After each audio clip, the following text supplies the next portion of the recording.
Acompañado polo delegado territorial da Xunta en Pontevedra, o patrón maior de Cambados e representantes do goberno local, o presidente de Portos de Galicia asistiu esta mañá no Peirao de Santomé á presentación que un representante da empresa adxudicataria das obras realizou no lugar sobre a construción do novo Pantalán.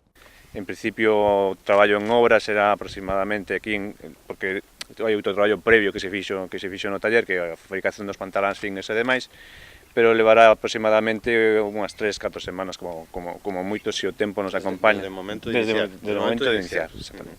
No momento que se poida iniciar os traballos das fincas, pois se todo transcorre como debera, será iso, 3-4 semanas. O novo Pantalán habilitará espazo para 75 prazas de amarre para esloras de 12, 8 e 6 metros. Ten unha preinstalación de luz e de suministro de enerxía eléctrica e de auga.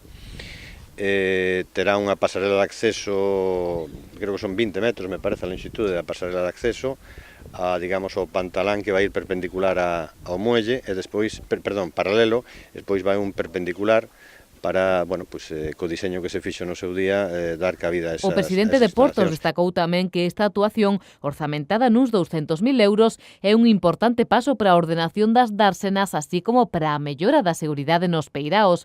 Por iso, destacou tanto esta como outras accións similares que a entidade autonómica está facendo noutros portos da zona. Os pantaláns tamén para a terceira lista na illa de Arousa, que é un investimento maior, porque é un número maior de embarcacións as que van a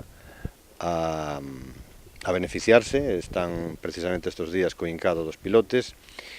Sabedes que se está iniciado o expediente de contratación dos pantaláns de cuarta lista na illa de Arousa tamén.